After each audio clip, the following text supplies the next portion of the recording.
already, and I give him credit for many things this year, because he's going to end up being a big winner from this election cycle.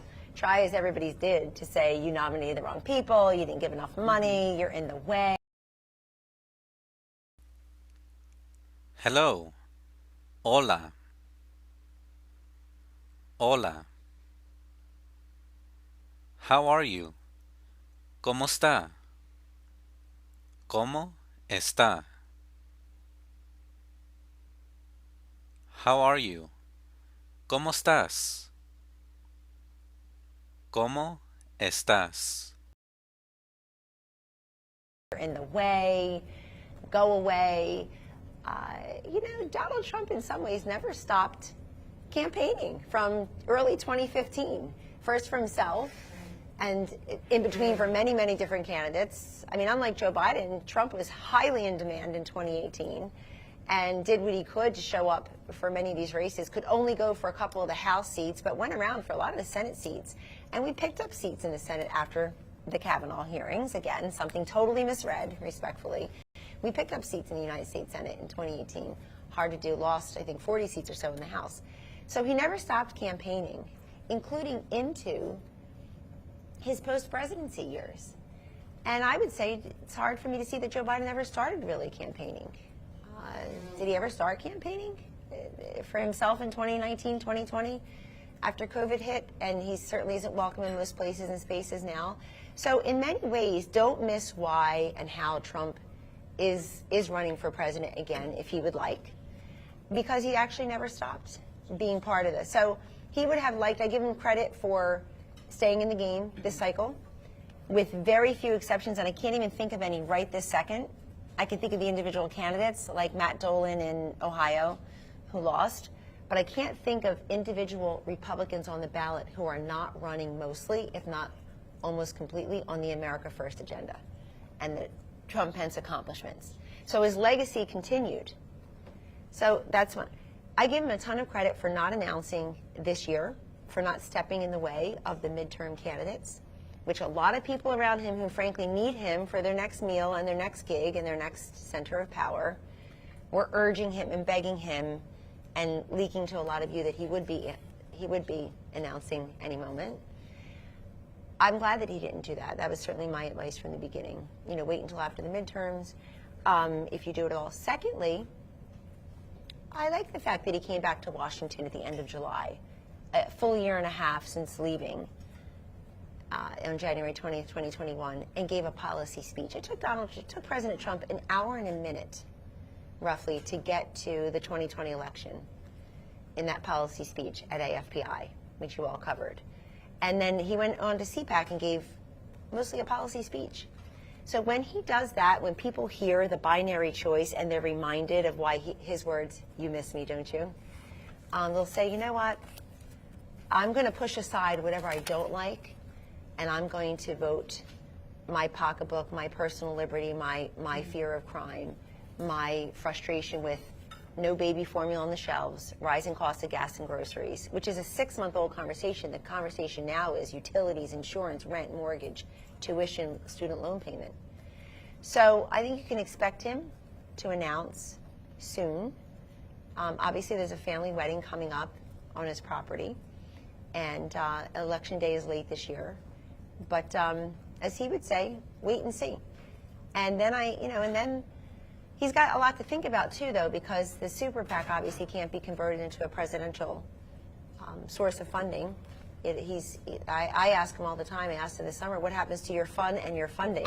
He said, what do you mean on the funding piece? He was very conversant with what he can and cannot do. He'd obviously been deeply briefed on that, and he knows that already.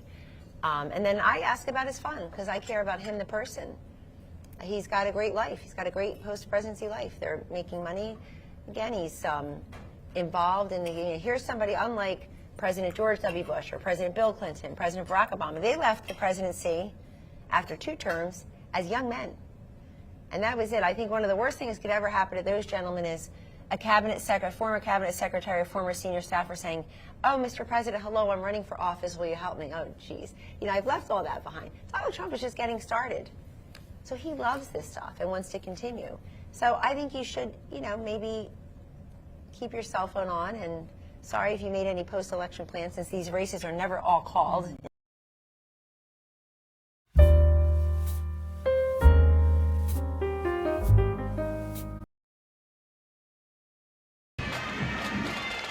El cielo estaba nublado, pero las gaitas que sonaban en el fondo y la algarabía de aquellos que desde temprano ocupaban los mejores sitios de la Plaza de la Escandalera hacían de este un ambiente festivo que se hizo aún más especial con la llegada de la familia real. Fueron en 3 autos al Teatro Campo Amor para dar comienzo a la ceremonia de entrega de los premios Princesa de Asturias. En el primero iba la reina Sofía junto a Jaime Alfonsín, el jefe de la Casa del Rey. En el segundo, la princesa Leonor y la infanta Sofía. Y en el tercero, don Felipe y doña Leticia.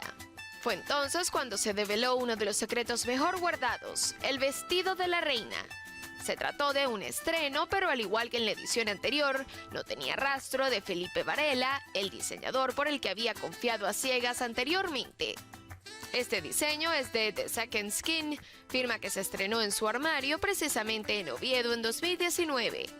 2 años después ha vuelto a confiar en la aguja de Juan Carlos Fernández y Antonio Burillo con un vestido de estilo New Look, es decir, entallado en el cuerpo pero con falda acampanada de largo midi. Confeccionado en tafetán, presentaba lazos del mismo tejido. A juego con esta creación sus famosos pendientes de chatones y las pulseras gemelas de Cartier que pertenecieron a la reina Victoria Eugenia y que ahora forman parte de las joyas de pasar. Igual de aplaudido ha sido el traje de la princesa Leonor, un diseño de la firma española Pigo & Me, de cuello redondo, manga corta abullonada y con un estampado de aire retro que encajaba a la perfección con su silueta. Todos recibieron galardones de las manos de la princesa Leonor antes de que ésta pronunciase un discurso. Me alegra mucho volver a Oviedo para celebrar la entrega de nuestros premios. Siempre he visto a mis padres en este escenario reconocer el trabajo bien hecho y las iniciativas que hacen mejorar a las sociedades. Conoceros, vuestras obras y vuestras vidas es algo que me ha motivado aún más en mi tarea de formarme y estudiar. Proyectáis sobre nosotros, sobre los más jóvenes, la certeza de que también tenemos mucho que aportar. Vuelvo pronto a mis estudios con el recuerdo de una nueva entrega de premios que una vez más nos emociona y nos conmueve. Y echaré mucho de menos esta tierra, Asturias, a la que quiero tanto y donde mi hermana Sofía y yo nos sentimos siempre en nuestra casa. La hora hola, el momento que más disfrutas del día. ¿Quieres más de Hola TV?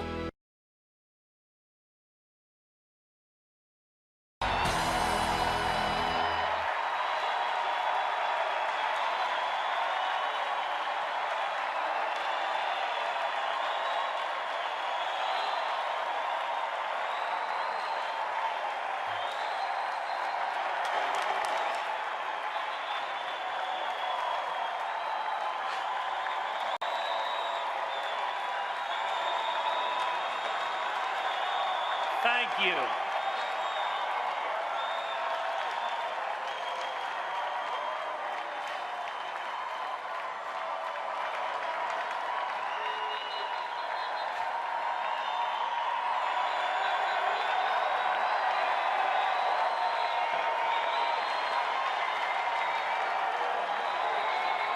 Thank you, and God bless each and every one of you. Heidi and I are so honored to join you here in Cleveland, where LeBron James just led an incredible comeback victory.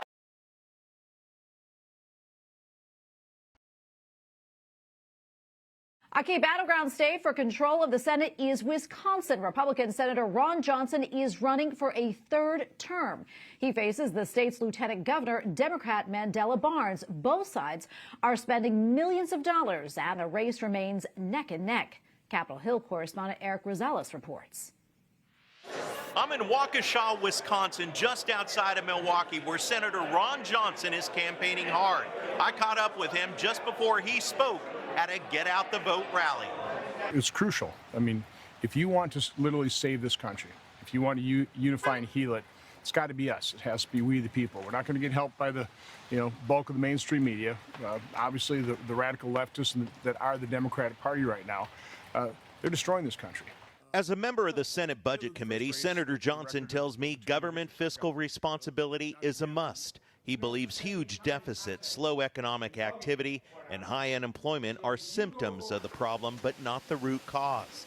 The ever-expanding size, scope, and cost of government is. 40-year high inflation, record gas prices, skyrocketing crime, open border flood of deadly drugs.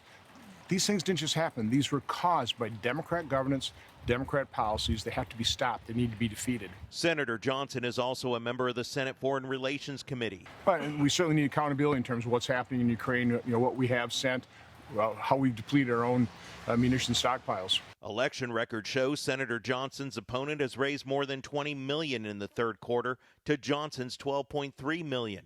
National Democrats say that they will spend that and more in the final weeks before the election. Senator Johnson tells me election integrity is a top priority. This is an unsustainable state of affair. Go back to 2016, half the American population didn't have confidence in that result. 4 years later, the other half didn't. We can't continue down this road. So everything we're trying to do, at least in the Republican Party, is not for partisan advantage. It's literally just to restore that confidence. Political pollsters have this race as simply too close to call. By the way, I did reach out to Senator Ron Johnson's opponent, Democrat Lieutenant Governor Mandela Barnes, for an interview. However, my emails never received a response. From Waukesha, Wisconsin, Eric Rosales, EWTN News Nightly.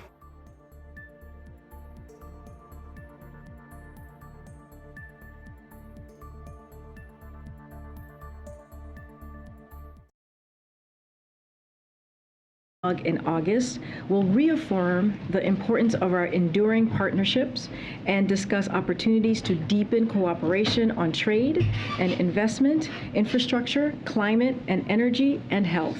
We look forward to a productive visit. President Biden's special envoy for the Horn of Africa, Ambassador Mike Hammer, will travel to Ethiopia starting this weekend to engage on the crisis in northern Ethiopia. Special Envoy Hammer will convey that all parties should halt military operations and engage in peace talks. We condemn Eritrea's re-entry into the conflict, the continuing TPLF offensive outside Tigray, and the Ethiopian government's airstrikes.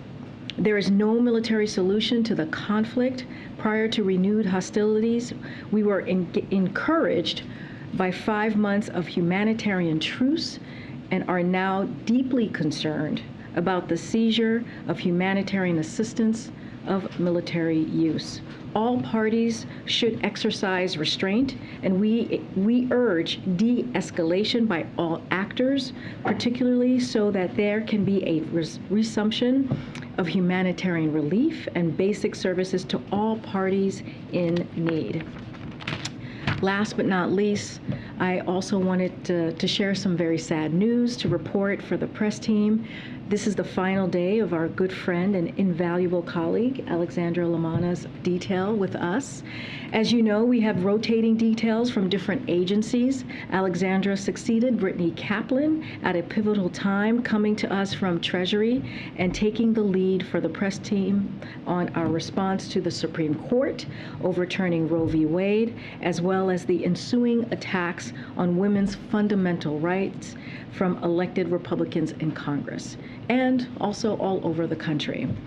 Her expertise on economic issues has also been a huge asset for us in the press office. We're going to miss her talent, her sense of strategy, her sense of humor, and her work ethic, which speaks to how lucky we have been to have her on our team. We're going to miss you, Alex. Okay, with that, you want to take us away? A couple on the water crisis in Mississippi. Last night the president said, quote, "We've offered every single thing available to Mississippi and the governor has to act." Can you elaborate on that a little bit? What does the president think Governor Reeves has to do now that he has not yet done?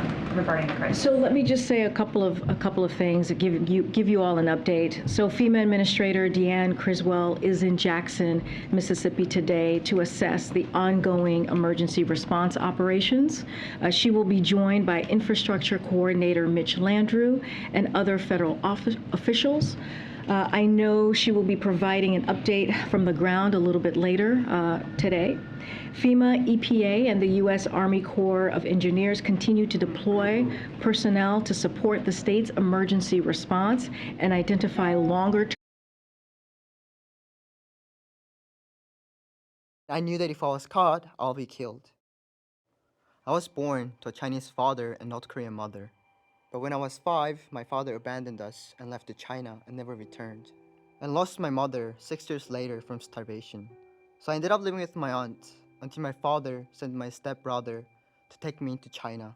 So I ended up in my father's place in China in 2008. Life in China was so much better.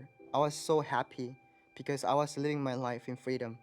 But the happiness that I felt in China was only temporary, because Chinese government didn't recognize North Koreans as refugees and they deported back us to North Korea. The North Korean government wanted me to confess that I was trying to defect to South Korea. But the truth was, I went to China to find my father. I had no desire to defect and beg them to understand. I didn't confess, and after beating me for weeks, they sent me to labor camp. I was only 15. In the labor camp, I was only allowed to eat 150 kernels of corn a day.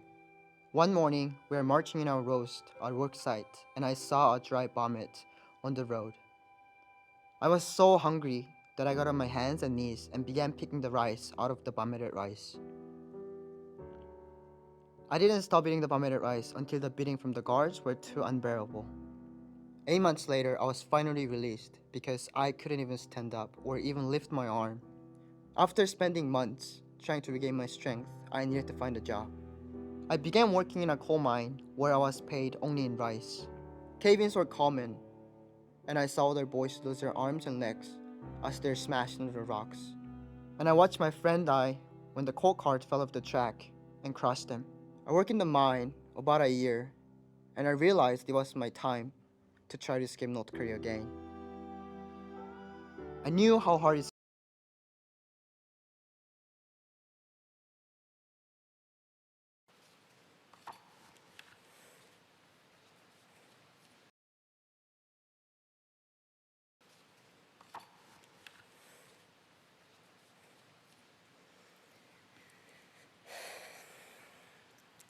The world is a fine place and worth the fighting for, and I hate very much to leave it. When Ernest Hemingway's Robert Jordan, at the close For Whom the Bell Tolls, lies wounded and waiting for his last fight, these are among his final thoughts. My father had every reason to think the world was an awful place. My father had every reason to think the world was not worth fighting for. My father had every reason to think the world was worth leaving. He did not think any of those things. Like the hero of his favorite book, John McCain took the opposite view. You had to have a lot of luck to have had such a good life. I am here before you today saying the words I have never wanted to say, giving the speech I have never wanted to give, feeling the loss I have never wanted to feel. My father is gone. John Sidney McCain III was many things. He was a sailor. He was an aviator. He was a husband. He was a warrior. He was a prisoner. He was a hero. He was a congressman. He was a senator. He was a nominee for President of the United States. These are all the titles and the roles of a life that has been well lived. They are not the greatest of his titles, nor the most important of his roles. He was a great man. We gather here to mourn the passing of American greatness, the real thing, not cheap rhetoric from men who will never come near the sacrifice he gave so willingly, nor the opportunistic appropriation of those who lived lives of comfort and privilege while he suffered and served. He was a great fire who burned bright. In the past few days, my family and I have heard from so many of those Americans who stood in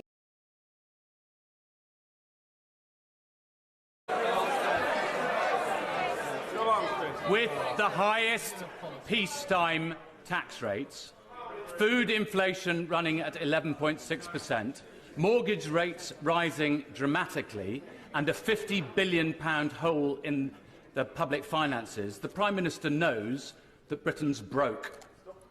What is it about the 12 years of Tory rule and 5 years of him as a minister that has made such a mess of Britain? Well, Mr. Speaker, when it comes to the economy, the honourable gentleman just failed to mention the single biggest cause of the challenges that we face right now, which is absolutely the aftermath of a global pandemic which has affected supply chains across the world, and an illegal war being conducted by Putin, which is leading to high energy prices. These are the root cause of the challenges we are facing. The challenges we are facing are global in nature. It is wrong to say that they are particular to this country now, and we will, of course, do what we always do on this side of the House, deliver a strong economy for the British people. Thank you, Mr. Speaker. In last summer's heatwave, people across Essex witnessed terrible fires. And last month in Ethiopia, I witnessed the horrific climate change-driven drought that is forcing millions of people across the Horn of Africa to the brink of famine. I've discussed climate change with my right honourable friend. I know he cares, and it's great that he's going to Sharm el-Sheikh. But we, the UK, brought the world to Glasgow for COP26. It's vital that we remain world leaders on climate change. So please confirm this government will fulfil the promises that we, the UK, made in Glasgow. Yes. Well, can I thank my honourable friend for her work and role that she has played in us championing the fight against climate change. And I agree with her. There is no long-term prosperity without action on climate change, and there is no energy security without investment in renewables. That's why I will attend COP27 next week to deliver, Mr. Speaker, on Glasgow's legacy of building a secure, clean and sustainable future.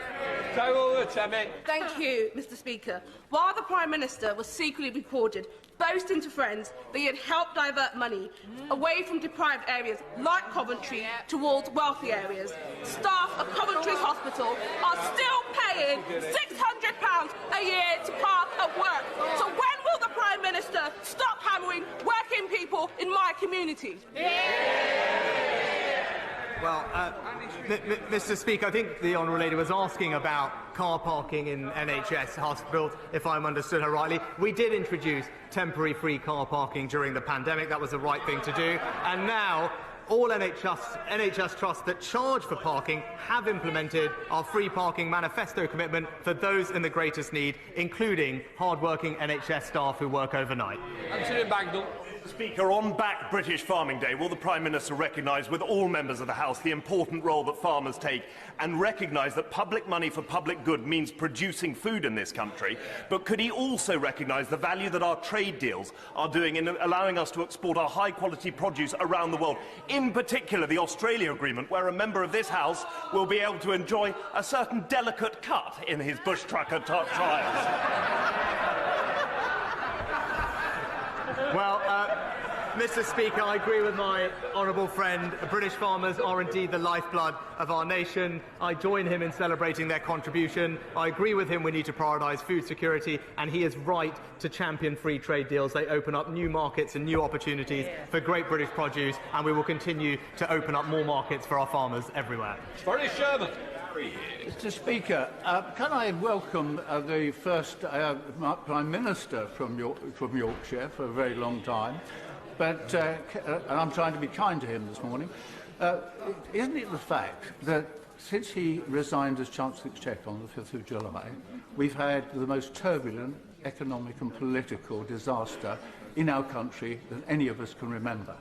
And when he reflects on that, will he also think why, when he was the Chancellor of the Exchequer, he did not help ordinary working people as well as he could?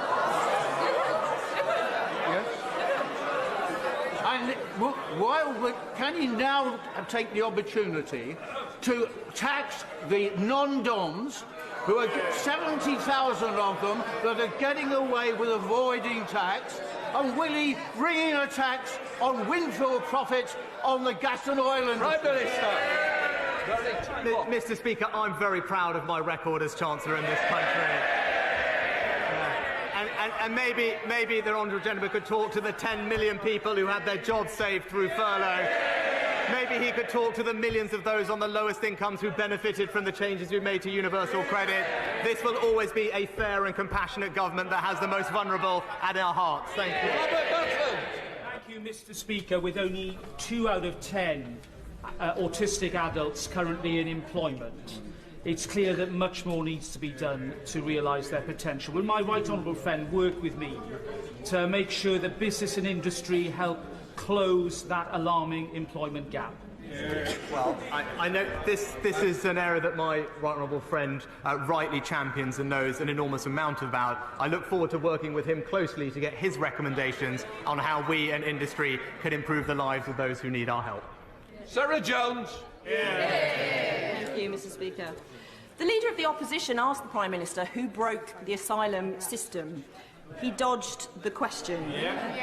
The truth, Mr. Speaker, is that the backlog is now so great, decision-making so collapsed, and returns so low, at 1/10 of what they used to be, that the criminal gangs have a business model to die for. Whose fault is that?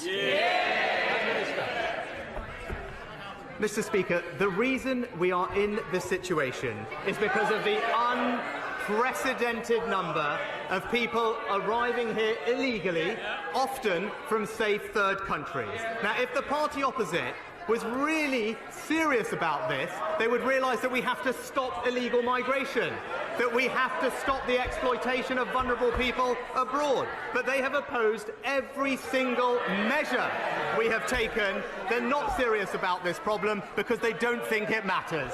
Tom Hunt. Very much, Mr. Speaker. Both myself and many of my constituents remember fondly the Prime Minister's visit to Ipswich when he was Chancellor of the Exchequer. We spoke about levelling up, and he made it clear to me levelling up isn't just about one part. I'm going now to sit down and get settled and turn my back to you, but not in a rude way, and I'll see you on the other side. Thanks again for being here.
On the 15th of February 2002, Queen Elizabeth II said goodbye to her younger sister, Princess Margaret. The Queen never cries in public, but on this day, she appeared to wipe a tear from her eye. Now we're looking at the lives of two sisters who started out as equals. Elizabeth and Princess Margaret are best of mates, very close, sharing in one another's lives, their secrets. They were forced apart by fate. She knew she was leaving behind her family, she was leaving behind her sister, and things could never be the same again. For the first time, we reveal the real relationship between the Queen and Margaret. The first matter that comes before her is her sister. How shocking that must be for her. She was still thinking, but Elizabeth, I've done everything for you. I've always been supporting you. Where are you now? It's a relationship threatened by love. Very poignant for Elizabeth that part of her happiness creates Margaret's unhappiness. The press. Since the age of 17, I've been misreported and misrepresented. And duty. Elizabeth now knows that if it comes between the Crown and her love for her sister or her love for anyone else, the Crown has to come first. We discover how their bond was tested by war, crisis, and the death of their father. The veil victim was Princess Margaret, and people who saw her at the time were terribly, terribly sorry for her. She looked like an absolute wraith. And how the Crown would drive a wedge between them. Margaret's importance has been completely displaced by her sister.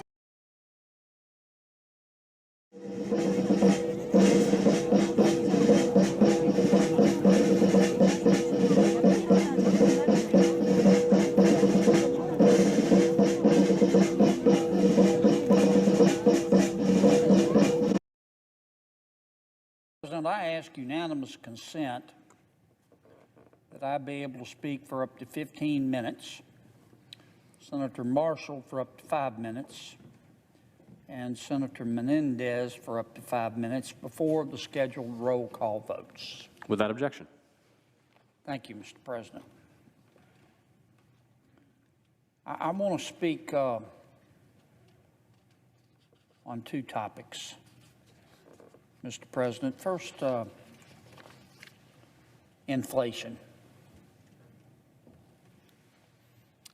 President Biden's economic policies, unfortunately, have waterboarded the budgets of most Americans and most Louisianians. We see the official statistics, and the statistics are that inflation is going up 7%. And I understand that that's what the experts say, but most Americans and most Louisianians know that inflation is much worse, much worse. And I'm sure that's been the experience of the good people of Georgia as well.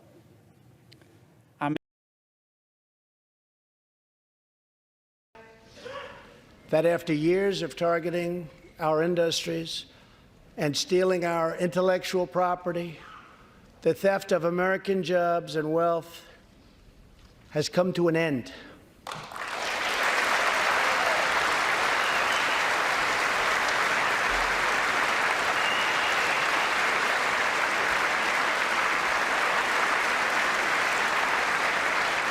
Therefore, we recently imposed tariffs on $250 billion of Chinese goods, and now our Treasury is receiving billions and billions of dollars. But I don't blame China for taking advantage of us. I blame our leaders and representatives for allowing this travesty to happen. I have great respect for President Xi, and we are now working on a new trade deal with China. But it must include real structural change to end unfair trade practices, reduce our chronic trade deficit, and protect American jobs.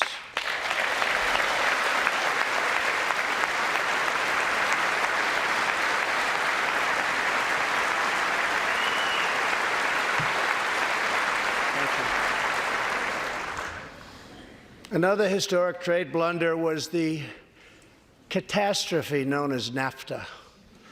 I have met the men and women of Michigan, Ohio, Pennsylvania, Indiana, New Hampshire, and many other states whose dreams were shattered by the signing of NAFTA. For years, politicians promised them they would renegotiate for a better deal, but no one ever tried until now. Our new U.S.-Mexico-Canada agreement, the USMCA, will replace NAFTA and deliver for American workers like they haven't had delivered to for a long time. I hope you can pass the USMCA into law so that we can bring back our manufacturing jobs in even greater numbers, expand American agriculture, protect intellectual property, and ensure that more cars are proudly stamped with our 4 beautiful words: made in the USA.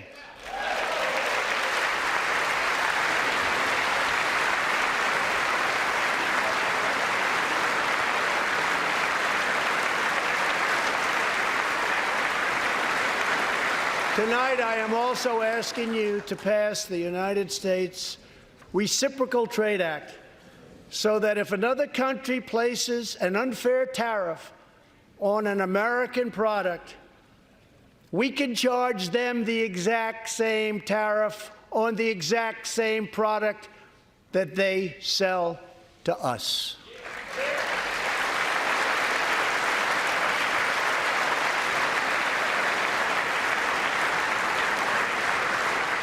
Both parties should be able to unite for a great rebuilding of America's crumbling infrastructure.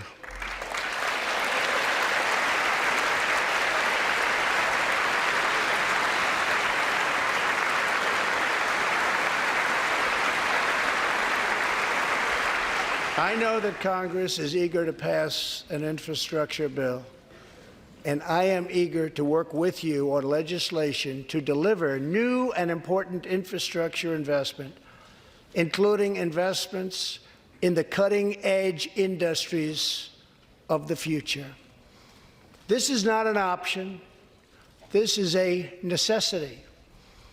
The next major priority for me and for all of us should be to lower the cost of health care and prescription drugs, and to protect patients with pre-existing conditions.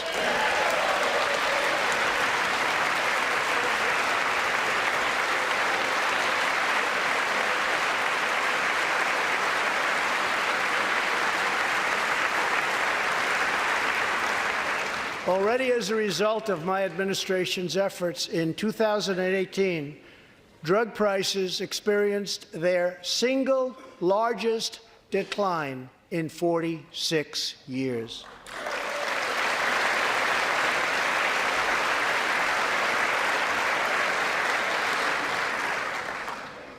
But we must do more. It's unacceptable that Americans pay vastly more than people in other countries for the exact same drugs, often made in the exact same place. This is wrong, this is unfair, and together we will stop it, and we'll stop it fast.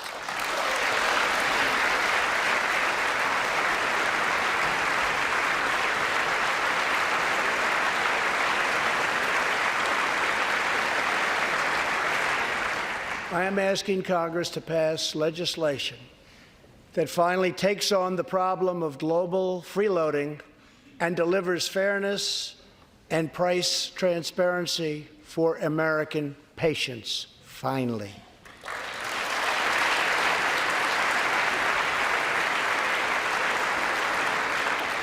We should also require drug companies, insurance companies, and hospitals to disclose real prices to foster competition and bring costs way down.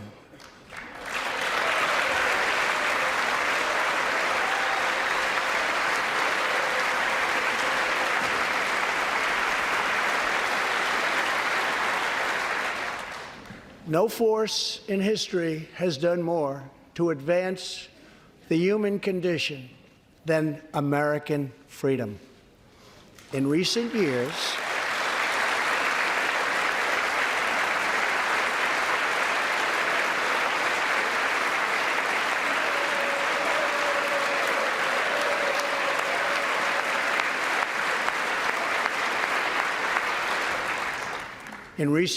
we have made remarkable progress in the fight against HIV and AIDS. Scientific breakthroughs have brought a once distant dream within reach. My budget will ask Democrats and Republicans to make the needed commitment to eliminate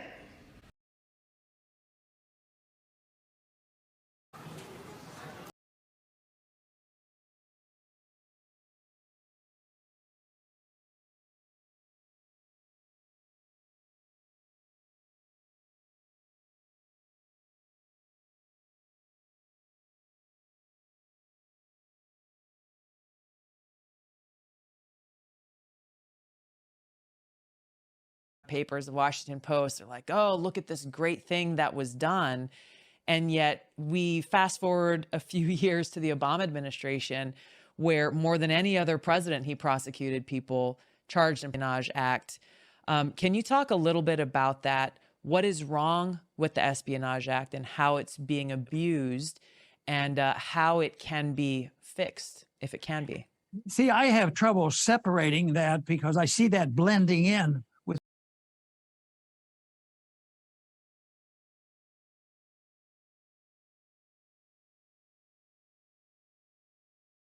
Java.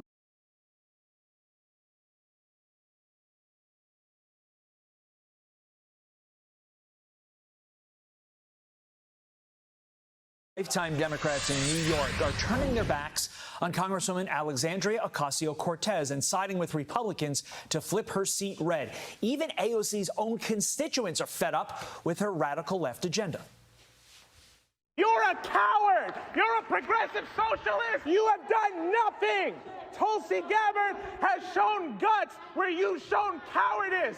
I believed in you, and you became the very thing you sought to fight against. Reverend Ruben Diaz Sr. is the president of the New York Hispanic Clergy Organization and is a former Democratic New York State Senator and New York City Council member, and he joins us now. Reverend Ruben, thank you for being here. Where did AOC lose you and so many Democrats? She lost me a long time ago when she opposes the 25,000 jobs that Amazon wants to bring to New York. She lost me there, but then she continued doing these socialist things against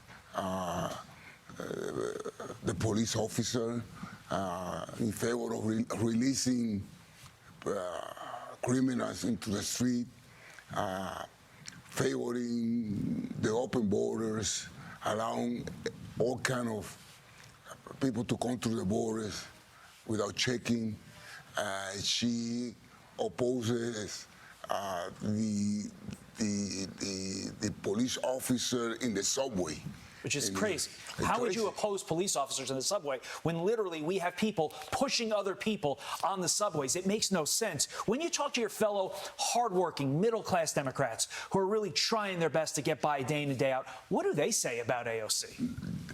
I think that AOC has been a person that she's been lucky, but right now the Hispanic community, I'm a Hispanic like her, and we are turning, we are fed up, and we are asking everyone to vote for Tina Forte.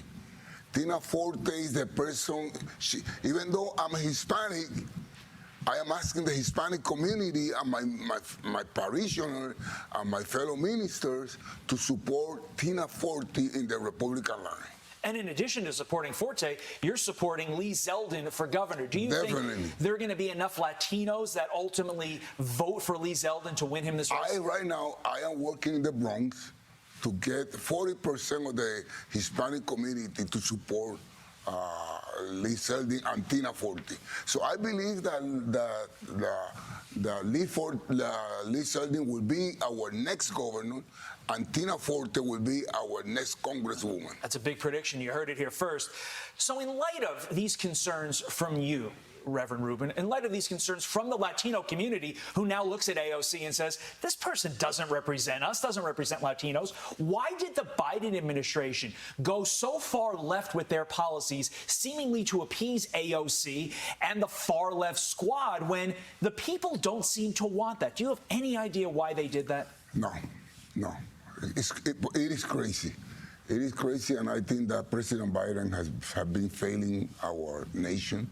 I think that he deserves to be removed, and I'm crossing my finger, and I'm praying that my ex-president Donald Trump comes. Oh, wow. You want Donald Trump back? Yes, interesting. Sir. As a Democrat, you want Donald sir. Trump back. Focusing more on the squad, they've been relatively silent this entire election cycle. Do you look at that as a hopeful sign that maybe the Democratic Party, of which you're still a part, is saying, look, we have to abandon the squad, we have to abandon the far left policies, and we need to go more moderate again? Do you think that transformation is happening? They better do that, because otherwise they're going to lose a lot of people. They're going to, especially the Hispanic community.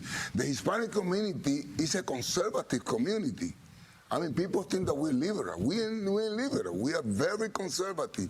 And the Democratic Party have been failing us. The Democrats have been using us. The Democrats have been abusing us. And we are saying enough. Either you pay attention to us, either you take care of us, or we're going to move to the Republican Party. What would you say your top 3 issues are?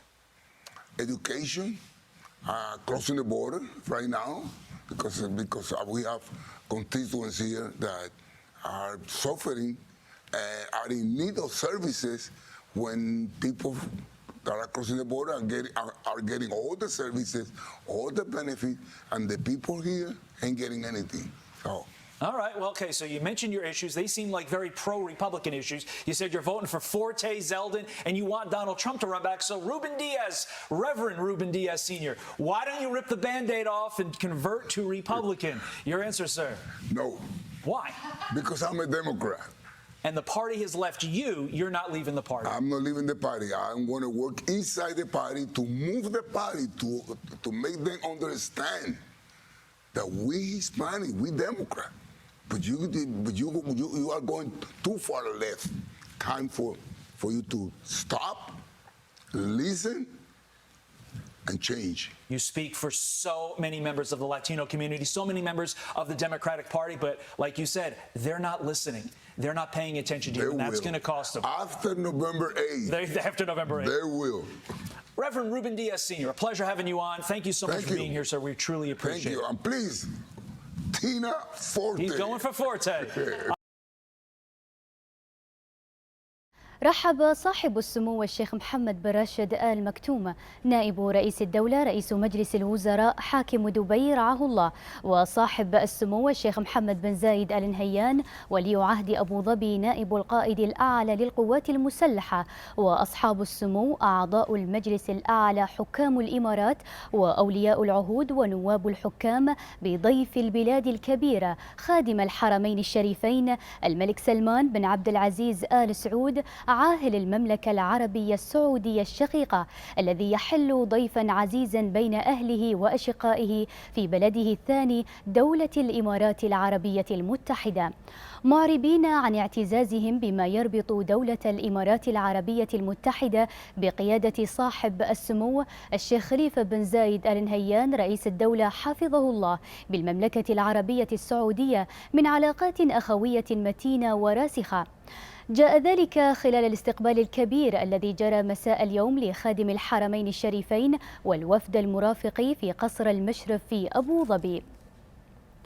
ومنح صاحب السمو الشيخ محمد بن زايد آل نهيان ولي عهد أبو ظبي نائب القائد الأعلى للقوات المسلحة بحضور صاحب السمو نائب رئيس الدولة رعاه الله وأصحاب السمو حكام الإمارات خادم الحرمين الشريفين الملك سلمان بن عبد العزيز آل سعود وسام زايد تقديرا وعرفانا بدوره المحوري في تعزيز التعاون الأخوي بين البلدين ودعم العمل الخليجي والعربي المشترك.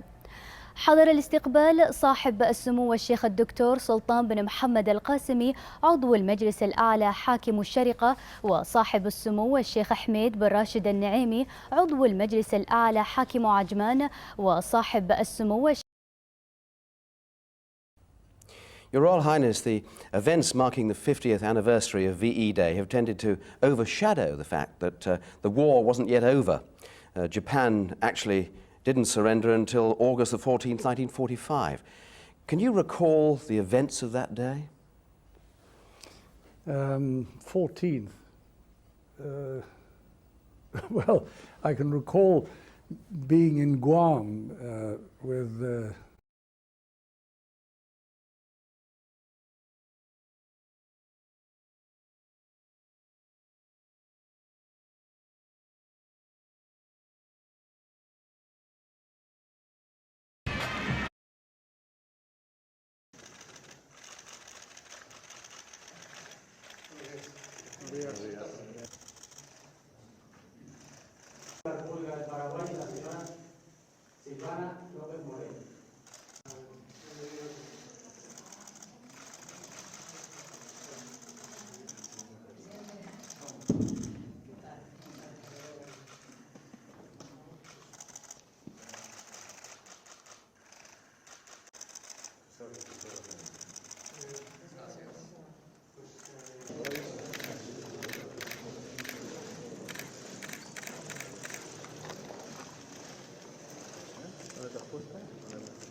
Julio Arriola, ministro de Relaciones Exteriores de la República del Paraguay.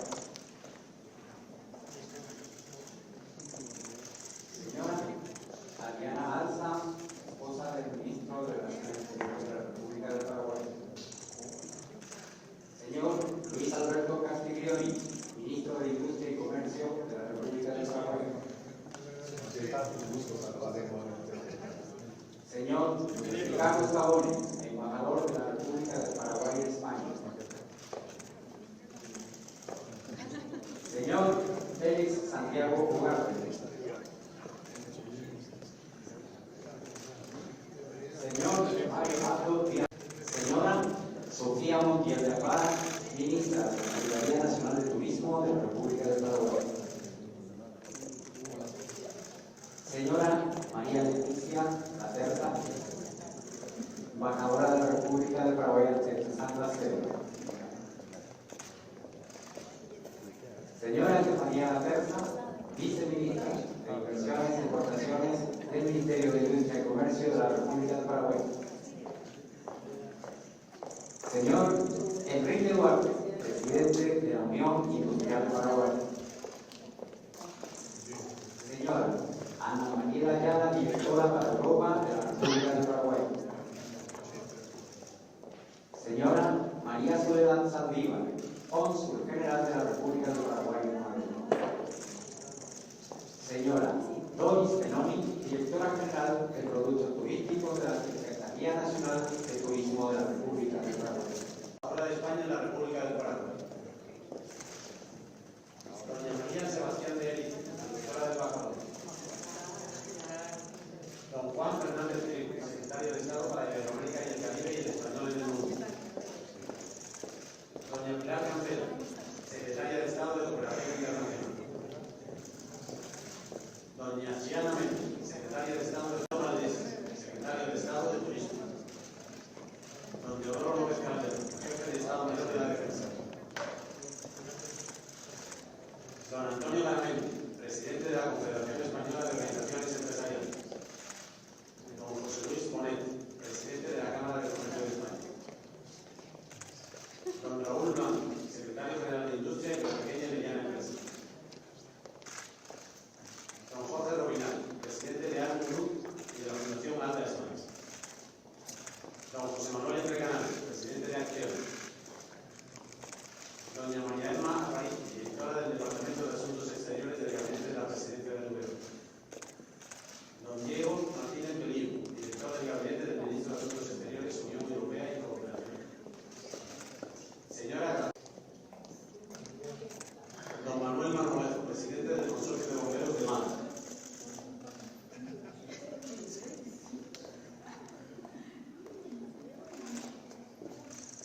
Don José Rafael Sánchez Montes, director de PIB.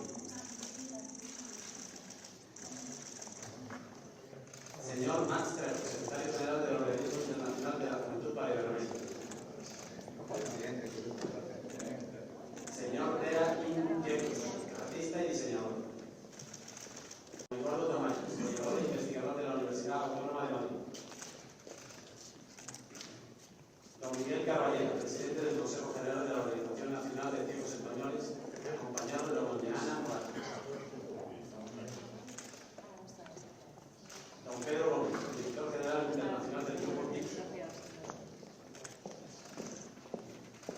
Don Juan Sobrino, director de la Biblioteca Municipal de Soto del Real, Pedro de Brno. Don Jonathan Ruiz, profesor de la Universidad de Granada. Don Jesús Martínez, consejero delegado territorial de la TAM de Málaga. Doña Encarnación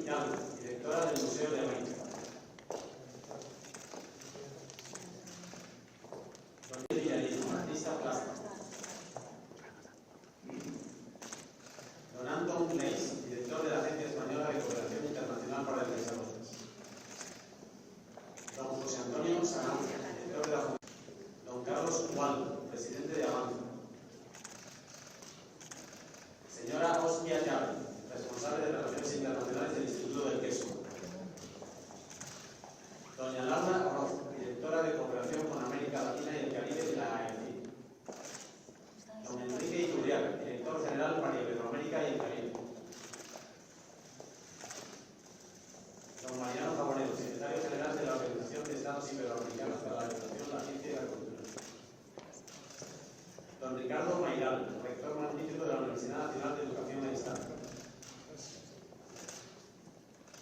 Don Valerio Rojo, director del Círculo de Bellas Artes. Don Jacinto Rey, presidente de Constructora San José. Don Juan José Hidalgo, presidente de Air Europa Líneas Aéreas. Doña Beatriz Pela, directora del Departamento de Química Inorgánica de la Universidad de Santiago de Compostela. Doña Nerea Isabel Pérez, comisaria de arte. Doña Esther Pizarro, escultora. Señora Tamara Biederman, directora de Servicios de Salud de la Fundación Asca. Don Manuel Fernández, artista. Doña Rocío Mora, directora de la Asociación para la Prevención.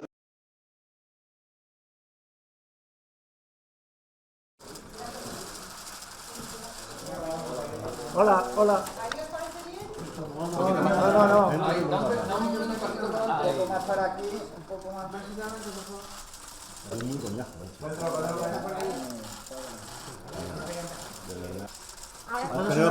Si puedes sumar al frente, por favor. Penélope, mira por aquí, por favor. Penélope, mira por este lado. A ver, Penélope, por favor. Sí. Penélope, por favor. Penélope, aquí, por favor. Penélope, por aquí, por favor. Al frente, por favor, arriba. Penélope, mira hacia la...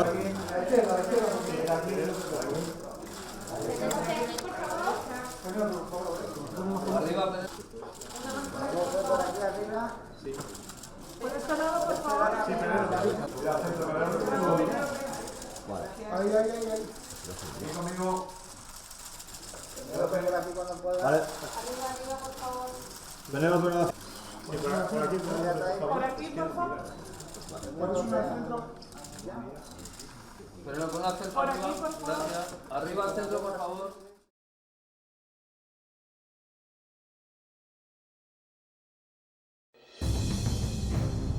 Ein Megakran in einem Windpark. Riesige Ketten, ein gigantischer Ausleger und tonnenschwere Lasten. Der Aufbau des Krans ist spielerische Schwerstarbeit. Das ist wie Lego, ja. Lego in groß. Die einzelnen Stahlelemente sind riesig, aber dennoch geht es fast immer um Millimeter. 0,3 Grad, sagt er gerade, ist Toleranz. Megakrane kommen an den abgelegensten Orten der Welt zum Einsatz. Und sie stellen spektakuläre Rekorde auf. Angst darf man nicht haben, aber... Good evening and welcome to Tucker Carlson. Tonight, first, the good news. The conventional view among people who follow politics is that the Democratic Party is about to suffer a humiliating repudiation in next week's midterm elections. It seems very likely, as of now, that Democrats will lose both houses of Congress. And that's just the beginning of their pain. Polls suggest that even places that supported Joe Biden by a wide margin in 2020 are about to swing dramatically against him and his party. A week from today, New York, of all places, could have a Republican governor. The last time there was an election in New York, Biden won the state by 23 points. What we're seeing is what political scientists refer to as a realignment. And there's no mystery as to why it's happening. Democrats failed conclusively. No group in American history has done a worse job running this country than the neoliberals currently in.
de la reina en su vida.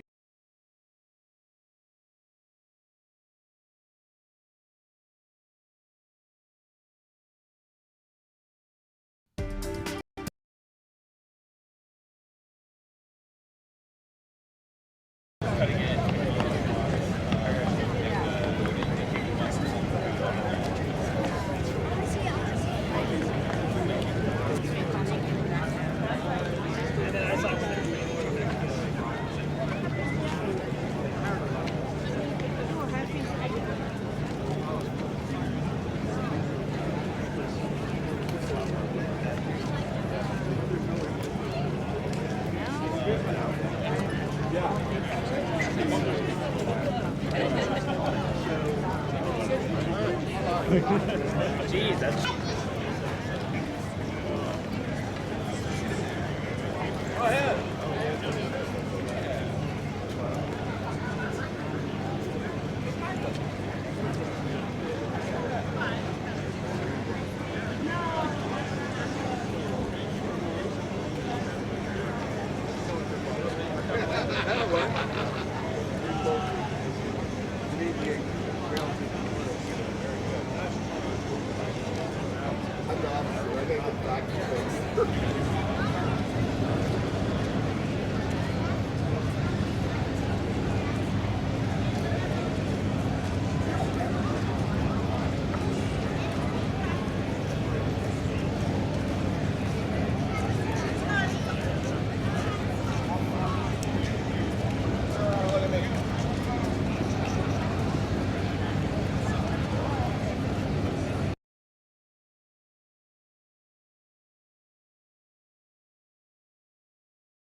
STEM discipline that interested you and worked to get as good as they could.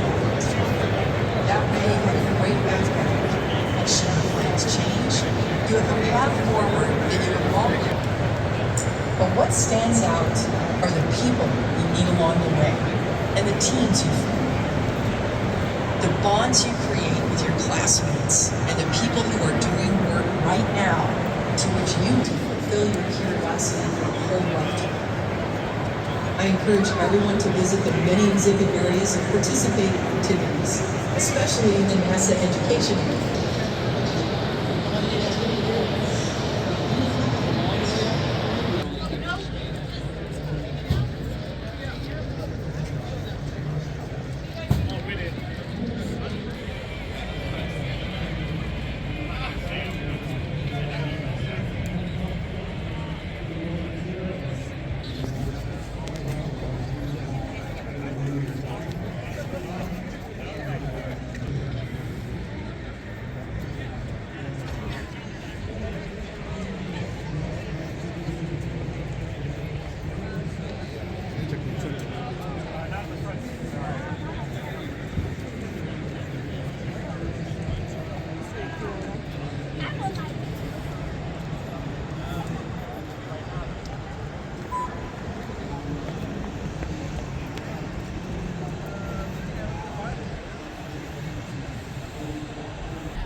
I'm just reading it now, but we talked about it and I said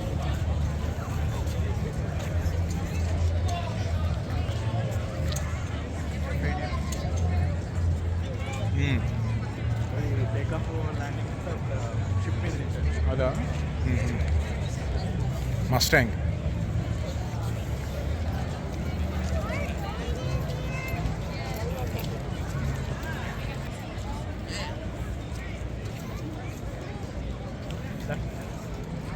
Tom cat వాడు Tom cruise 14 అనుకుంటున్నాను నేను F-18 colour అయితే అంతే ఉంది వాడు కొత్త దాంట్లో F-18 try చేస్తాడు పాత దాంట్లో F-14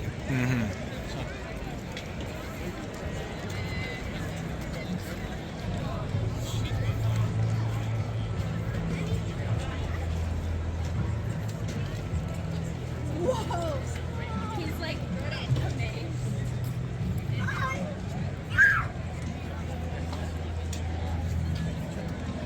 They never get to hear that kind of appreciation for the company up there. They're for our safety. They're all taking a very position down more close to the show.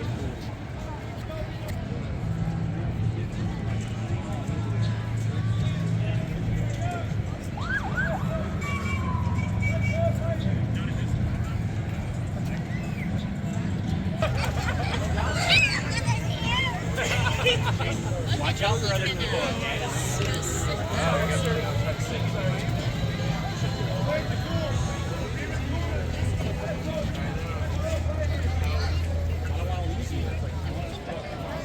Alright, so I got it. Fine, that's a report. You can check it out, man.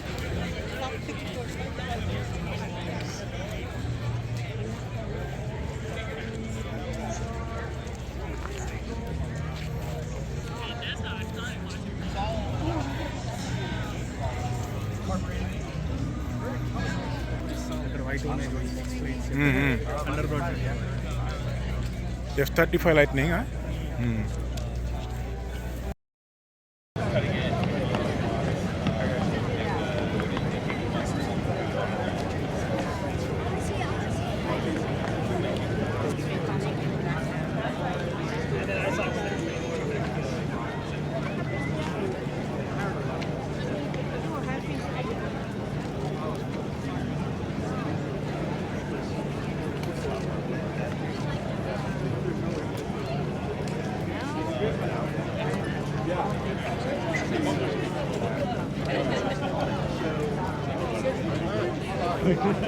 Jeez, that's...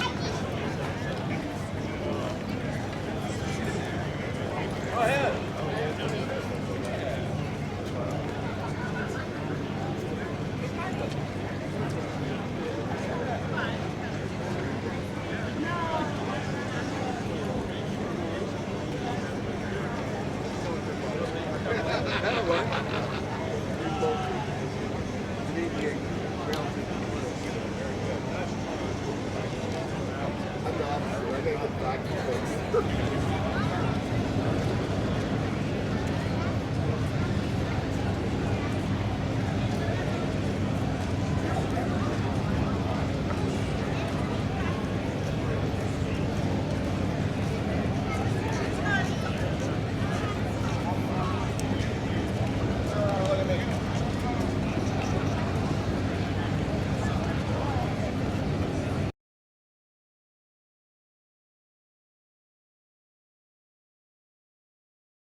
Good morning, Ab Geeks. Sure you recognize this. Dark Star from Top Gun Maverick is here at the Edwards Air Force Base. Air show starts tomorrow, Sunday. It's open today for some schools and VIPs, people with base access.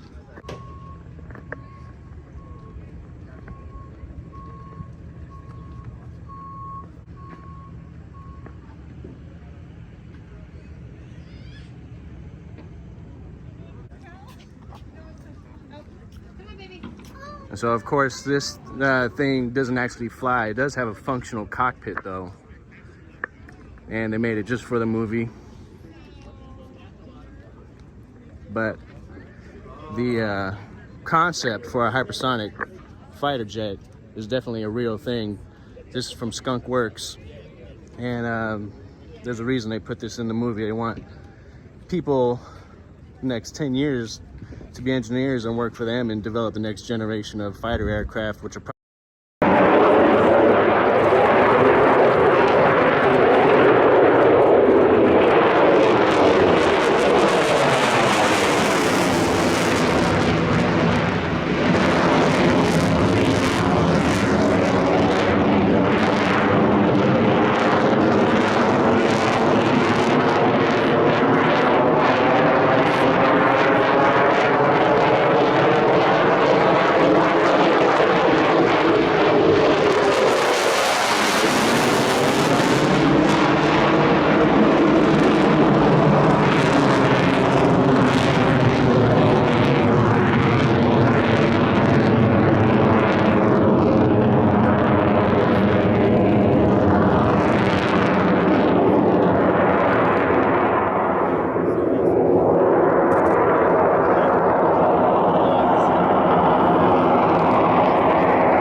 He's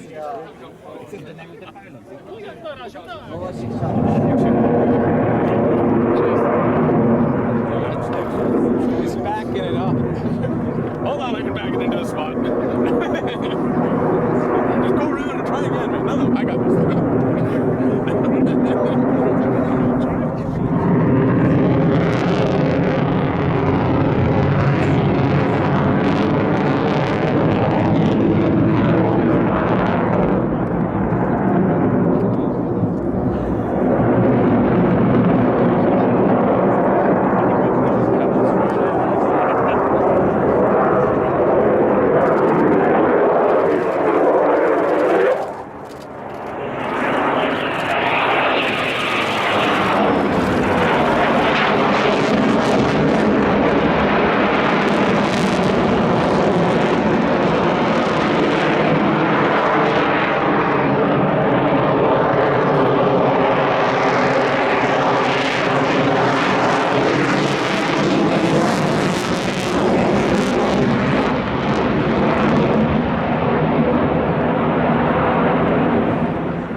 A na forum potem setki zdjęć, nie?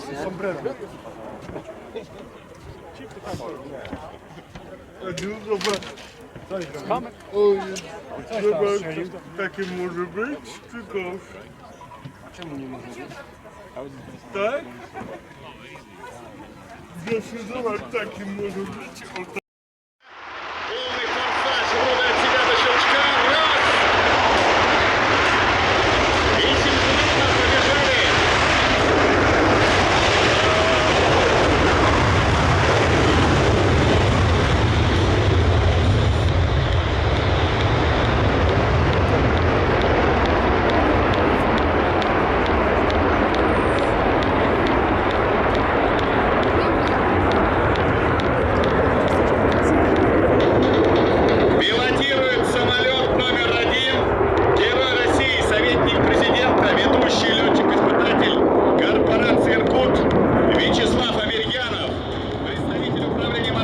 Военно-морского флота России, заслуженный военный летчик-снайпер, полковник Сергей Устюхин.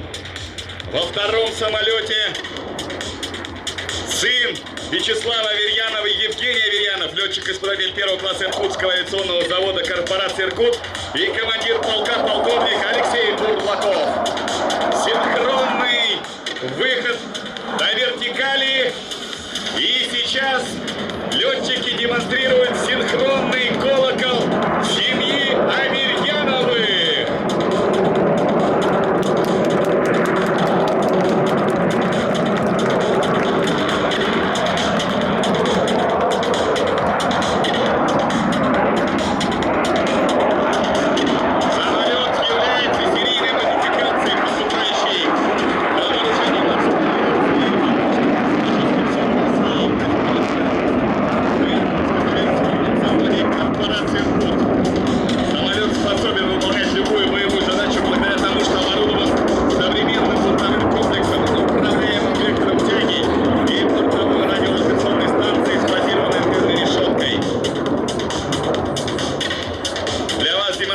Парный пилотаж с элементами сверхманевренности, а также показательное маневрирование на многоцелевых истребителях Су-30СМ.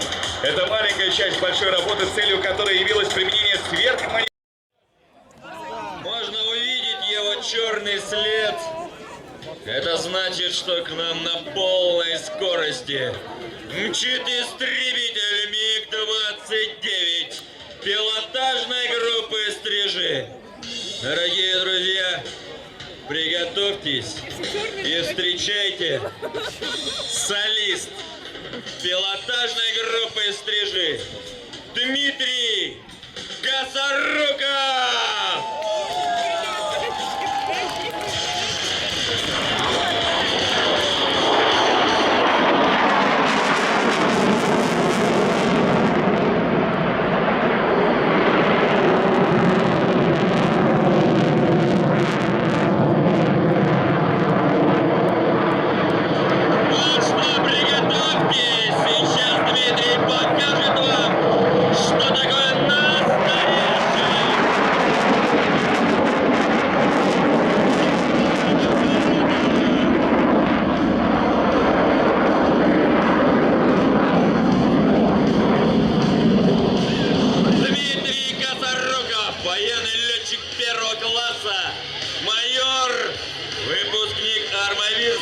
авиационного училища летчиков 2005 года.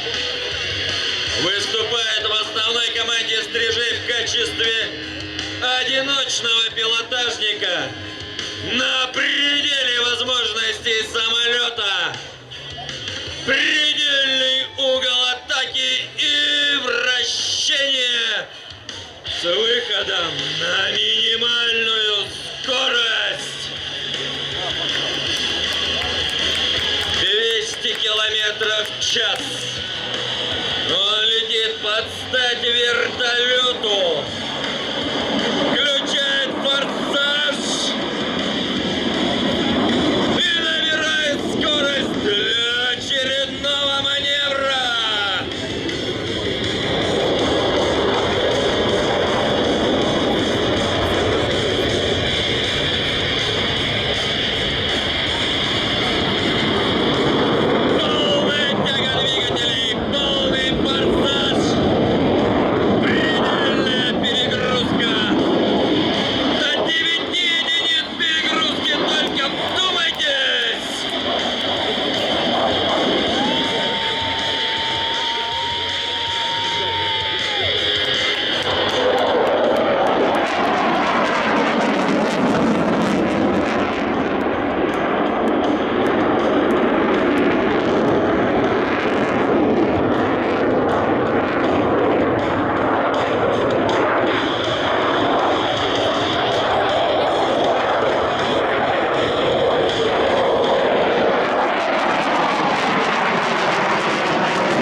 Fingertopparna går också bra. Och nu ser vi honom rätt tydligt över trädraden. Varsågod. Belgiens flygvapen F-16.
också varit med i Team 60 i 4 säsonger. Han har sedan flugit Gripen och Sånäs.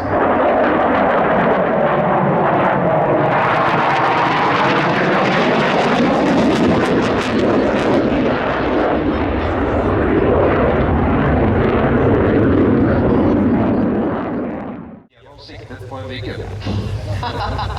Kanske han får stryka någon här sen. Ja, ni förstår glimten i ögat. Men visst är den här vacker.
Stiga till hög höjd och skjuta robot på mötande, anfallande, fientliga bombplan. Sen snabbt ner, tanka, ladda och gå upp igen.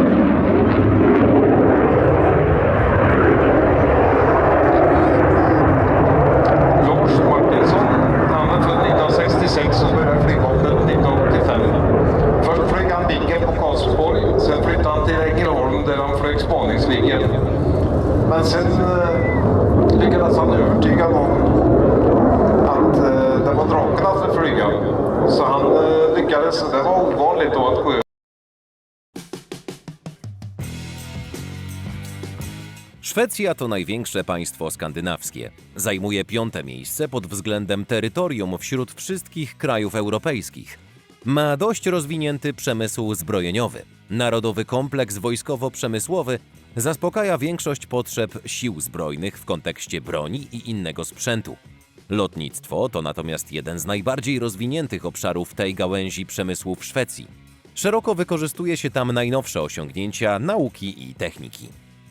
Kluczowy program w dziedzinie budowy samolotów wojskowych to produkcja i dalsza modernizacja wielozadaniowego myśliwca 4. generacji JAS-39 Gripen, opracowanego przez korporację Saab AB.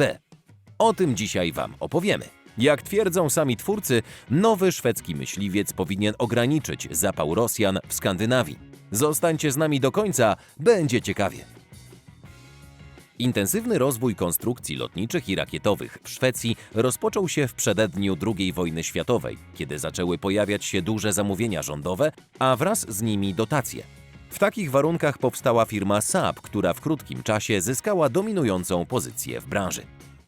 Wielozadaniowy myśliwiec Gripen zaprojektowano w połowie lat 80. do obrony Szwecji. Zaistniała wówczas potrzeba skonstruowania myśliwca nowej generacji na jakościowo dotychczas nieznanym poziomie.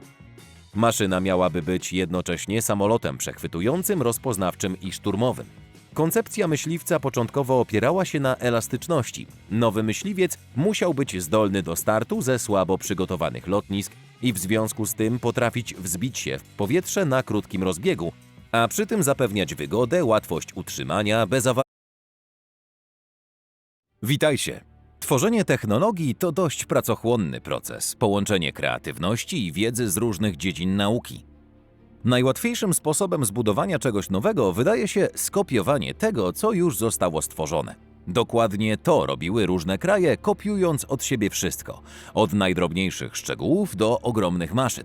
W tym wideo opowiemy Wam, które kraje ukradły projekty innym i o co dokładnie w tym chodziło. Już teraz zasubskrybujcie nasz kanał, aby być na bieżąco z najciekawszymi informacjami ze świata technologii, a także kliknijcie ikonę dzwonka, aby nie przegapić żadnych nowych materiałów. Tu-4. Jak zapewne wiecie, radzieckie projekty pozostawały w tyle za światem. Było to wyraźnie widoczne pod koniec II wojny światowej, zwłaszcza na przykładzie bombowców strategicznych. Problem polegał na tym, że rząd nie skupiał się na tworzeniu własnej maszyny, ale wydał rozkaz skopiowania amerykańskich Boeingów B-29.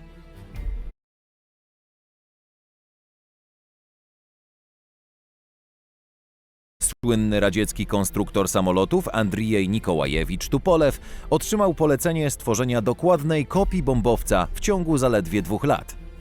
W celu usprawnienia prac do projektanta dostarczono kilka samolotów B-29. Jeden z nich służył jako model, a drugi zdemontowano, aby łatwiej było zrozumieć, jak go zbudowano i jak to wszystko działa. Właściwym symulatorem był kolejny bombowiec B-29. Kopię wykonano na tyle dokładnie, że nawet detale, takie jak mały otwór w skrzydle, przeniesiono do wersji radzieckiej. Nie miało to żadnego wpływu na wydajność lotu, ale robotnicy dość precyzyjnie obliczyli, gdzie należy umieścić otwór i wywiercili go w skrzydle. Tu-160. Po pewnym czasie lotnictwo w ZSRR osiągnęło jakościowo nowy poziom. Przede wszystkim wynikało to z powstania transportera bombowo-rakietowego Tu-160. Tym samolotem zainteresował się rząd USA. Postanowił użyć podstępu i zaprosił Związek Radziecki do stworzenia nowego projektu samolotu pasażerskiego. Samolot miał latać z prędkością dźwięku. Radzieccy projektanci mieli zająć się silnikami, a jak nalegał rząd USA, te powinny być podobne właśnie do Tu-160. Poza silnikami nowy samolot miał również zyskać układ paliwowy podobny do tego z Tu-160. Testy Tu-160 rozpoczęły się w 1996 roku. Podczas nich rząd USA zainstalował na pokładzie samolotu różne urządzenia, aby uzyskać wiarygodne dane o charakterystyce silnika i układu paliwowego. Potem program budowy samolotu pasażerskiego przerwano, a maszyna wcale nie powstała. Problem w tym, że amerykańscy projektanci nie zdołali wykorzystać zdobytych podstępem danych do stworzenia własnego, nowego samolotu. J-7. Chińscy inżynierowie prawie zawsze korzystali z projektów Związku Radzieckiego. Do dziś w służbie można spotkać samoloty podobne do MiG-19 i MiG-21. Myśliwce trzeciej generacji MiG-21 w Chinach znane są jako J-7. Projekt tego myśliwca rząd ZSRR przekazał do Chin oficjalnie na znak współpracy i przyjaźni. Po nieznacznej modyfikacji samolotu w Chinach szybko zaczęto jego masową produkcję, tworząc tym samym poważną konkurencję dla ZSRR. Skopiowano także naddźwiękowy myśliwiec Su-27 zdolny do działania w każdych warunkach atmosferycznych. Chiński odpowiednik nazwano J-11. Tamtejszym inżynierom z łatwością udało się skopiować projekt płatowca, ale silniki, podobnie jak wszystkie urządzenia pokładowe, musiały pozostać rosyjskie, bo były po prostu lepsze. Planowano jednak w przyszłości wyposażenie J-11 w chiński turboodrzutowy silnik FWS-10A Taihang. Maksymalna prędkość przy ziemi wynosi 1350 km na godzinę, a na wysokości nawet 2120 km na godzinę. Każdy prototyp myśliwca ulepszano, ale rosyjskie lotnictwo również nie stało w miejscu i modernizowało swoje maszyny. Tymczasem najnowsza modyfikacja J-11D niesamowicie przypomina myśliwiec czwartej generacji ze sterowaniem wektorem ciągu Su-35. Projekt J-11D rozpoczęto po powstaniu Su-35, co potwierdza fakt skopiowania rosyjskiego samolotu. Jedyną różnicą wydaje się stożek nosa. Warto zauważyć, że chińscy projektanci nigdy nie ukrywali się z kopiowaniem. Hong Kong China News Agency w jednym ze swoich artykułów wprost zwróciła uwagę na fakt, że Chiny tworzą ciężkie myśliwce podobne do Su-35. J-31. Chiny biorą na bazę swoich maszyn nie tylko rosyjskie samoloty, bo skopiowały także amerykański F-35 jako myśliwiec Shenyang J-31. Głównym celem nie było stworzenie takiego samego samolotu, ale wyprodukowanie taniej kopii, która stałaby się liderem na rynku. W końcu cena amerykańskiego bombowca piątej generacji wynosi blisko 94 miliony dolarów. Istnieją też droższe modyfikacje. Ze względu na wysokie koszty nie wszystkie kraje mają możliwość zakupu takich samolotów. Pewnego chińskiego obywatela zaangażowano w szpiegowstwo. Pomógł on włamać się hakerom na serwer amerykańskiej firmy Lockheed Martin, gdzie przechowywano plany i tajne informacje o F-35 Lightning. Po otrzymaniu dużej ilości informacji chińscy inżynierowie nie do końca wiedzieli, jak działa ten samolot.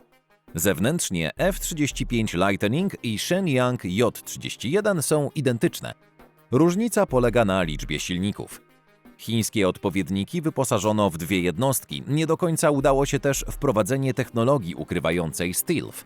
Pomimo tych niedociągnięć, rząd USA dość poważnie podchodzi do tego, że Chiny próbują stworzyć podobne samoloty, które mogą okazać się niebezpieczne, a także negatywnie wpłynąć na gospodarkę amerykańską.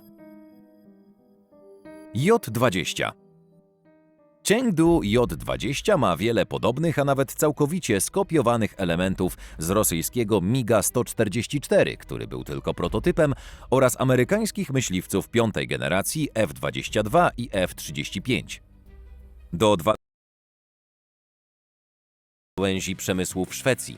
Szeroko wykorzystuje się tam najnowsze osiągnięcia nauki i techniki. Kluczowy program w dziedzinie budowy samolotów wojskowych to produkcja i dalsza modernizacja wielozadaniowego myśliwca 4. generacji JAS-39 Gripen, opracowanego przez korporację Saab AB. O tym dzisiaj Wam opowiemy. Jak twierdzą sami twórcy, nowy szwedzki myśliwiec powinien ograniczyć zapał Rosjan w Skandynawii. Zostańcie z nami do końca, będzie ciekawie. Intensywny rozwój konstrukcji lotniczych i rakietowych w Szwecji rozpoczął się w przededniu II wojny światowej, kiedy zaczęły pojawiać się duże zamówienia rządowe, a wraz z nimi dotacje. W takich warunkach powstała firma Saab, która w krótkim czasie zyskała dominującą pozycję w branży. Wielozadaniowy myśliwiec Gripen zaprojektowano w połowie lat 80. do obrony Szwecji. Zaistniała wówczas potrzeba skonstruowania myśliwca nowej generacji na jakościowo dotychczas nieznanym poziomie. Maszyna miałaby być jednocześnie samolotem przechwytującym, rozpoznawczym i szturmowym. Koncepcja myśliwca początkowo opierała się na elastyczności. Nowy myśliwiec musiał być zdolny do startu ze słabo przygotowanych lotnisk i w związku z tym potrafić wzbić się w powietrze na krótki 2021 roku Chiny stworzyły ponad 150 takich myśliwców. Pierwszy lot odbył się 11 stycznia 2011 roku, a w 2017 roku samolot ten zaczęto regularnie eksploatować.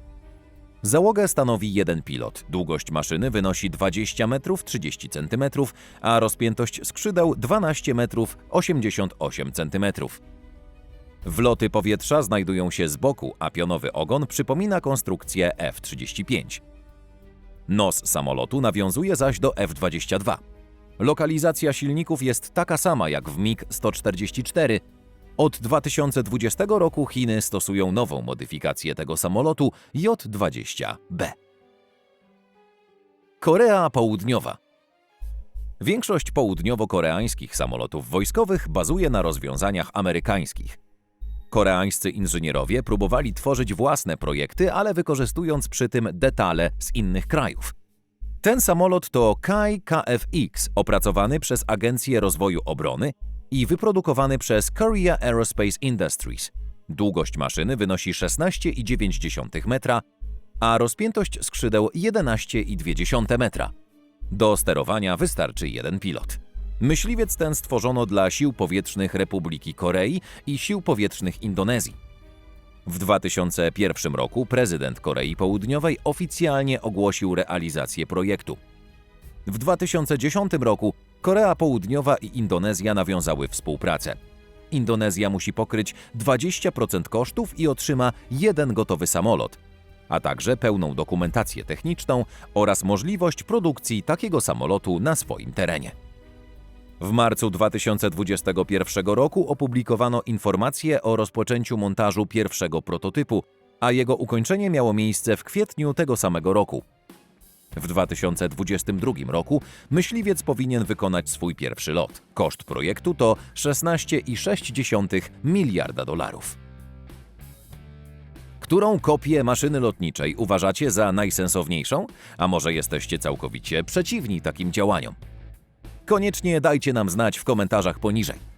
To wszystko na dziś. Jeśli Wam się podobało, możecie polubić to wideo i podzielić się nim ze znajomymi. Do zobaczenia wkrótce.